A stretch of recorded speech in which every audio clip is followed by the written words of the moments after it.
Mr. Sharifi, given your local knowledge, how much do you think this kind of four-party talks without the Taliban would eventually bear any result, including any possible roadmap for the peace process? I think like the whole idea of the quadrilateral talks right now, despite there's not much hope about like an immediate breakthrough, I think itself by itself is a breakthrough, because for the first time we have some of the, especially after 2001, we have some kind of regional and to a degree international consensus about the kind of end of violence in Afghanistan.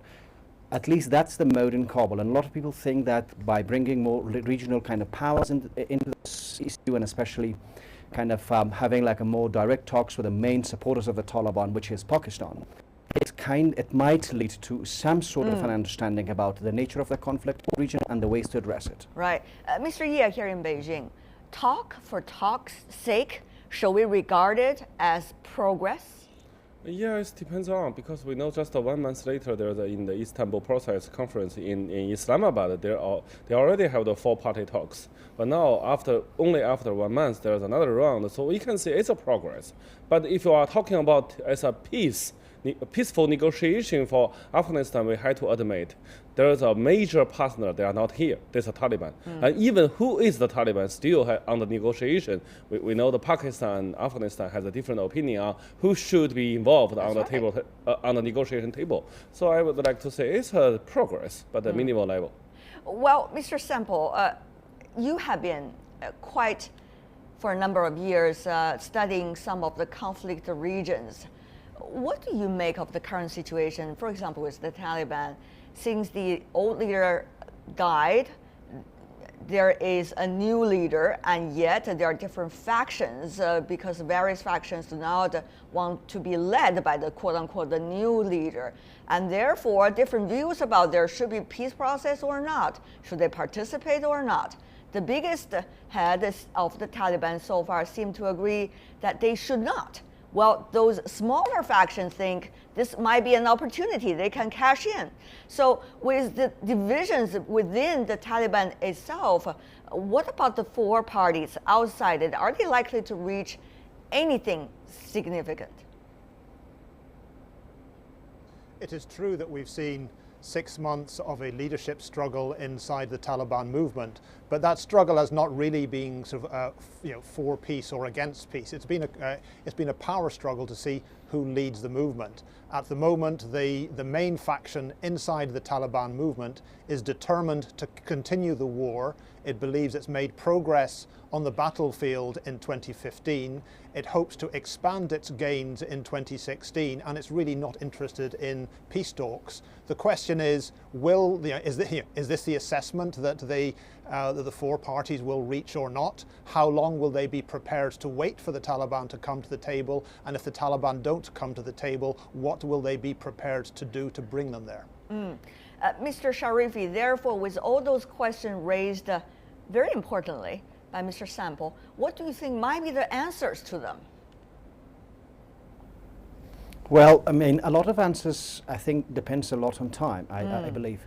But more importantly, what we seen today is like the Taliban gains and definitely Taliban winnings or defeats or something in a way, and especially its relevance in relation to the peace talks that's happening in Afghanistan.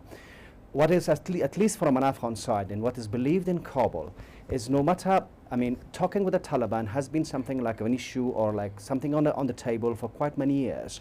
A lot of delegations went talk to them in Qatar, in Islamabad, and also like I think in Urumqi and others that happened. What Kabul I think thinks right now is the key in any peace negotiation is not about talking directly to this faction of Taliban on the other faction of Taliban. It's actually the important thing is to have at least an understanding with the major backers of the Taliban, which is in this case rather not at least established. That perception in Kabul is that this is the establishment, the military establishment in Pakistan. So I think these talks is not much about whether to bring Taliban on the table or not. Is it possible to make peace with them or not? Which group is going to make peace and which group is not going to make peace? What is important here in this kind of phase of talks is like, will be there any possibility of an understanding, a joint understanding between Afghanistan and the Pakistan? Well, And will be there any kind of at least a guarantee from the international powers like the United States, the Chinese, about that any agreement that might come with the Pakistanis, it hold on and it continues. Right. And that after that comes the issue of like, talk to Taliban or not, and which faction of Taliban. Right. Mr. Sharifi, may I just follow up a little bit what you said? The relations between the Taliban and the Pakistan, at least assumed by the Afghani government side. What do you make of this? I mean, the Pakistani is hosting this specific four-party talks at this moment. And excuse me, can you like repeat part of the question? Yes. Because like... The Pakistani side, government, is hosting this four-party talks with the Afghan government participating.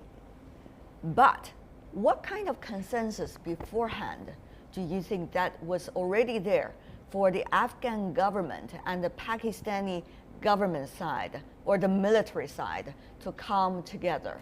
Is there any sign at all? Is there any common ground that you see could be a small spot with which they can develop further? I think the main question right now that now the Pakistanis are hosting these talks and this kind of happening in Islamabad, the main issue, at least from an Afghan perspective, is if the peace talks go on, and if there is a kind of a peace talks with Taliban, and even if there's a roadmap about talking with the Taliban and making peace with Taliban, what will be the conditions?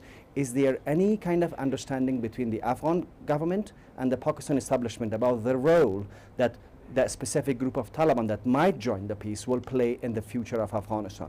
So I think, at least in an Afghan perception, this is like the most pressing issue on how will be any chance of understanding between Kabul and Islamabad about the nature of dealing with the Taliban. What is kind of clear right now in Kabul, and a lot of people in Pakistan are convinced that the continuing kind of this kind of process of like this proxy war in Afghanistan will inevitably lead to more violence in Pakistan. It cannot be contained. So that's the understanding. Now, what will be the role of these groups who are like, will be kind of something that we expect to come out of these talks. Mr. Ye. Yeah.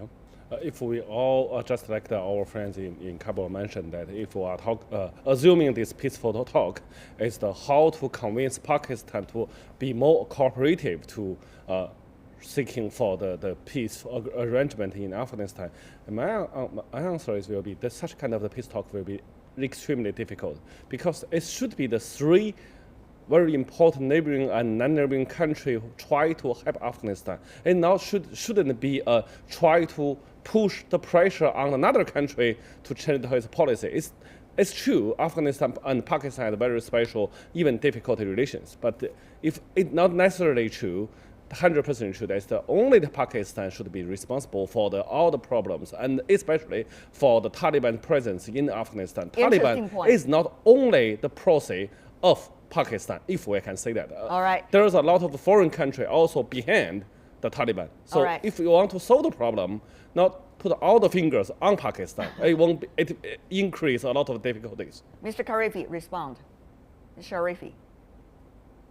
Well, I think it's no doubt that the Taliban, are, at least some factions within the Taliban, are trying to expand their reach. We know that they were talking with the Russians. There is even some talks about their meetings with the Iranian officials, and definitely part of the Taliban problem is have to do with what is happening in Afghanistan and the crisis and the problems that kind of exist in Afghanistan in last decade. Nevertheless, given that the main leadership, the bases, command and control, logistics, hospitals, everything that kind of sustains the current level of violence in Afghanistan is situated in Pakistan, and on the other hand, it is also starting to hurt Pakistani government and Pakistani society. I think what is important here right now between both governments, Afghanistan and Pakistan, is to at least have an understanding that this level of violence has to be stopped, and there should be a way to cooperate. Now, the nature of the cooperation is different, and I think blaming Pakistan for everything obviously is not the way to go ahead, and it happened before and it led to nowhere.